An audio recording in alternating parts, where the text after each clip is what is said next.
एक पंखे वाले गरीब बहन के ससुराल में आई दो अमीर बहनें। जल्दी आ, जल्दी आ। नुपुर ध्यान से उतर, शोर नहीं करना। हाँ स्वीटी, हमारे बैग सही से फेंके हैं ना? हाँ, अब जल्दी आ। दीदी ऐसा मत करो, माँ बाबा को बहुत बुरा लगेगा। देख, हम अपनी जिंदगी इस झोपड़ी में और माँ बाबा के बेकार गरीब रिश्तों में बर्बाद नहीं कर सकती, इसलिए हम भाग रहे हैं। जिससे प्यार करते हैं उससे ही शादी करेंगे। वो अमीर भी हैं और हमसे प्यार भी करते हैं। पर दी। इतने में दोनों बड़ी बहनें खिड़की से कूद बैग लेकर चली जाती हैं। बेचारी अवनी कुछ नहीं कर पाती और रोते हुए सो जाती है। अगले दिन अवनी के माता पिता अपनी दोनों बड़ी बेटियों को ढूंढते हैं तो उन्हें गायब पाते हैं। हे भगवान, मुझे समझ नहीं आ रहा, ये दोनों कहाँ चली गई? अजी मुझे बहुत डर लग रहा है। अवनी तू बुत बन कर क्यों खड़ी है? कुछ तो बोल। हाँ बेटा, कुछ तो बोल। हम दोनों का कलेजा फटा जा रहा है। हमने 2 दिन पहले उनके रिश्ते की बात की थी किसी से, और आज वो गायब है। पता नहीं बेटा, बता कहाँ चली गई? बाबा, दोनों दीदी घर से भाग गई हैं और अब वो वापस नहीं आएंगी। जिससे प्यार करती है उनसे शादी करने की बात कर रही थी।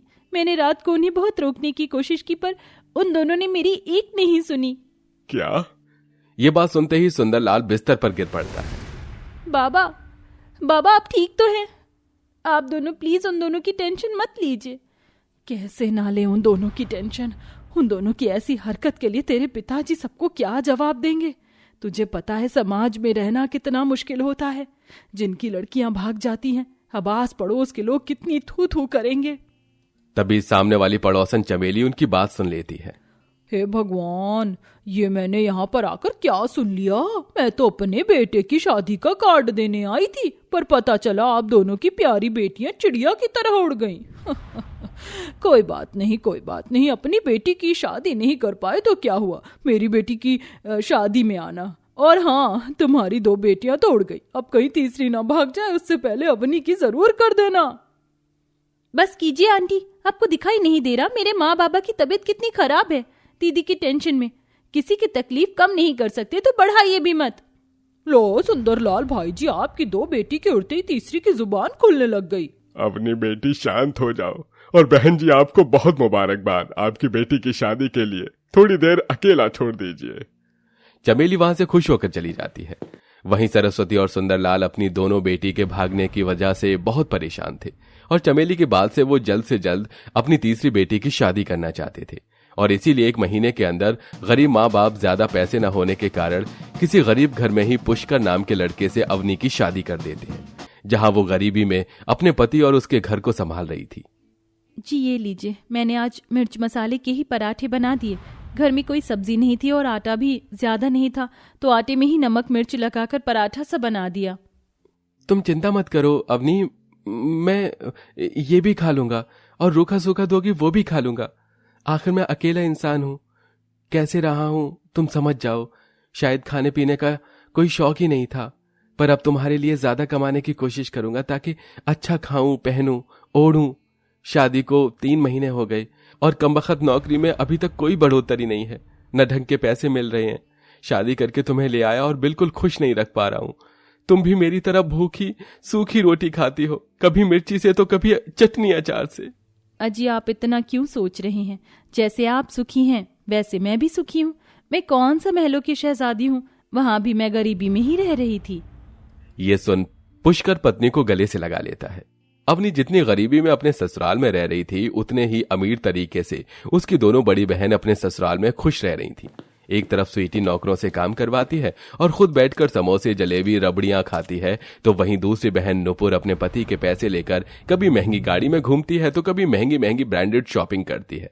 एक दिन नुपुर दोनों हाथों में बैग लिए कार में बैठती है और स्वीटी को फोन लगाती है। हेलो स्वीटी, कैसी है तू? पता है अभी मैं कितनी शॉपिंग करके आई हूँ। तेरे लिए भी एक ड्रेस ली है। कुछ दिनों पहले मैंने भी तेरे लिए एक गिफ्ट खरीदा था। अब कब मिल रहे हैं हम दोनों? हम तो मिलते रहते, पर माँ बाबा की बहुत याद आ रही है। हमने घर छोड़कर अच्छा नहीं किया। अब वो दोनों हमसे नफरत करते हैं। हाँ जानती हूँ, लास्ट बार जब हम शादी करके घर गए थे तो उनका दिल बहुत दुखा था और हमें घर से निकाल दिया। तभी पता चला था कि उन्होंने हमारी वजह से अवनी की शादी जल्दी कर दी। उससे मिलने का मन कर रहा है। मेरा भी मन कर रहा है, चल उससे मिलने चलते हैं। मैंने उसका एड्रेस भी निकलवा लिया है, मेरी पड़ोसन के मायके वाले रहते हैं उस जगह। ठीक है, कल ही चलते हैं और थोड़ा रहकर आएंगे उसके पास। अगले दिन दोनों अमीर बहनें एक कार में बैठ उसके घर पहुंच जाती हैं और उसे आवाज लगाती हैं। मुझे यकीन नहीं हो रहा है हमारी छोटी का घर है इतना छोटा सा। अवनी, अवनी देख, तेरी दोनों बड़ी बहनें तुझसे मिलने आई हैं। हाँ देख तो। आवाज सुन अवनी बाहर आकर जब अपनी दोनों बहनों को देखती है तो उसकी आंखों से आंसू छलक जाते हैं और उन्हें वो गले से लगा लेती है। दीदी आप दोनों यहाँ? मुझे आपकी बहुत याद आई थी। आपको मेरा घर कैसे पता चला? बस पता चल गया। अब रोना बंद कर, घर के अंदर भी बुला। हाँ आप आइए ना। हे भगवान, मेरे घर में तो बिल्कुल भी पैसे और राशन नहीं है। अब मैं अपनी दोनों बड़ी बहनों को क्या खिलाऊंगी? उन्हें इन सब चीजों की आदत नहीं है। दीदी आप अंदर चलिए, मैं बस 2 मिनट में आई। अवनी दोनों बहनों को बिठाकर सामने पड़ोसन के घर जाती है और उसके फोन से अपने पति के फैक्ट्री में फोन लगाती है। सुनिए जी, आज मेरी दोनों बड़ी बहनें आई हैं। वो बहुत अमीर ससुराल में रहती हैं। उनके खाने पीने के लिए आप थोड़ा इंतजाम कर देना। कोल्ड ड्रिंक, पनीर और थोड़ी सब्जी ले आना। अरे तुम चिंता मत करो, मैं किसी तरह से ले आऊंगा। फिर अपने पड़ोसन का धन्यवाद कर अपनी दोनों बहनों को पानी देती है। उसके बाद घर को देख स्वीटी बोलती है। अवनी, ये घर कितना छोटा सा है और इतनी गर्मी है। यहाँ तो फ्रिज भी नहीं है। तू इतनी गर्मी में कैसे रहती है? अच्छा हुआ हम दोनों भाग गए, वरना मम्मी पापा हम दोनों के साथ भी ऐसा ही करते। दीदी ऐसा मत बोलिए। आपको नहीं पता माँ बाप पर क्या बीतती है जब उनकी बेटियां भाग जाती हैं। कितने लोगों ने उनका मजाक उड़ाया और क्या कुछ नहीं कहा। अगर मैं नहीं होती तो वो तो जीते जी मर जाते। इसलिए मैंने उनकी बात मानी ताकि उनका कलेजा और न फटे। शायद तू ठीक कह रही है, पर उस वक्त हमारे पास भी कोई और रास्ता नहीं था। हम तेरी तरह अपनी जिंदगी गरीबी में नहीं काटना चाहते थे। कोई नहीं चाहता दीदी ऐसी जिंदगी। तो कल ये आलू लाए थे, मैं दीदी के लिए आलू के पराठे ही बना देती हूँ जब तक। दीदी आइए, मैं आपके लिए आलू के पराठे बनाती हूँ। आपको मेरे हाथ के बहुत पसंद है ना? हाँ हाँ, देख रही है स्वीटी कैसे हमारी छोटी सी बहन इस झोपड़ी जैसे घर में रहकर चूल्हे पर खाना बना रही है। हाँ बहुत गर्मी लग रही है। यहाँ कोई पंखा नहीं है क्या? है दीदी, आज ही खराब हो गया था। ये अभी ठीक करवा कर ले आएंगे शाम को। आप इस बीजने से हवा कर लीजिए जब तक। दोनों बहनें हाथ वाले पंखे से हवा करती हैं और खाना बनाते हुए अवनी को भी हवा कर देती हैं और फिर उसके हाथ का आलू का पराठा खाकर बहुत खुश होती हैं। तीनों बहनें आपस में खूब बातचीत करती हैं।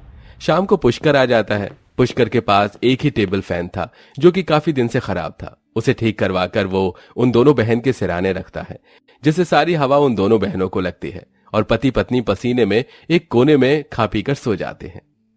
हे भगवान, इतनी भयंकर गर्मी में अपनी तुम कैसे रह रही हो? उस एक छोटे से पंखे से तो हमें थोड़ी तो राहत थी, पर अब वो भी नहीं है। जी, अब घर पर दीदी आई हैं तो उनका ख्याल तो रखना ही होगा। और इस घर में आप तो जानते हैं एक ही पंखा है, वो भी हम अपने पास लगा लेंगे तो उन दोनों का क्या होगा? दोनों पति पत्नी गर्मी में रात बिता देते हैं। 2 दिन हो जाते हैं। दोनों बहनें अवनी के साथ गरीब घर में भी परेशानी प्यार दोनों से रह लेती हैं। एक सुबह, अजी आप किसी और काम की तलाश करना और अपने पहले के मालिक से पैसे मांग लीजिए। जरूर बोल दीजिए, हमें घर में जरूरत है। आज तो घर में चीनी भी नहीं है जो दीदी को नींबू पानी भी पिला पाऊं। तुम चिंता मत करो, मैं कोशिश करता हूँ। उन दोनों की ये बात दोनों बहनें सुन लेती हैं और अपना बैग पैक कर कहती हैं, अच्छा अवनी, अब हम चलते हैं। हमें तेरे पास रहकर बहुत अच्छा लगा, पर हम तुझसे नाराज हैं। पर क्यों दीदी, क्या मुझसे कोई गलती हुई है? हाँ, यही कि तू हमें अपनी बहन नहीं समझती। अरे तू कितनी परेशानी में रह रही है, ये हमें दिख रहा है, पर जो दिख नहीं रहा था वो मैंने सुन लिया। घर में इतनी परेशानी है, अगर तू हम दोनों से मदद मांग लेती तो क्या और छोटी हो जाती? और भूल मत, मैं तेरी बड़ी बहन हूँ। और उस रात भी मैंने देखा था कि तेरे घर में एक ही पंखा था, वो भी तुम दोनों ने मिलकर हमारे सिरहाने लगा दिया। हाँ अवनी, अगर पुष्कर का काम नहीं चल रहा है तो हमें बता दी। हमारी वजह से तुझे कितनी तकलीफ हुई। दीदी ऐसी कोई बात नहीं है, और किस मुंह से मैं अपनी गरीबी का बखाना आपसे करती। पता नहीं उनका काम कैसा चल रहा है, नसीब ही फूटा है कुछ समय से। अब हम दोनों हैं ना, हम तेरी सारी तकलीफ खत्म कर देंगे और पुष्कर को अच्छी नौकरी भी दिलवा देंगे, चिंता मत कर। पर दीदी। शुक्रिया दीदी, आप जैसी बड़ी बहन छोटी बहनों को मिल जाए तो उन्हीं माँ की कमी कभी नहीं खलती।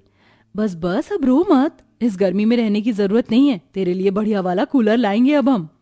दोनों बहनें उसके हाथ में कुछ पैसे थमा देती हैं, जिससे घर का राशन पानी आ जाता है और बढ़िया सा गर्मी में ठंडक देने वाला कूलर भी। और कुछ ही समय में नूपुर अपने पति से कहकर पुष्कर की नौकरी एक 5 स्टार होटल के स्टाफ के तौर पर लगवा देती है, जिसकी आमदनी 40 से 50 हजार रुपए होती है। इस तरह दोनों अमीर बहनें अपनी गरीब बहन के घर जाकर उसके ससुराल और जिंदगी को संवार देती हैं।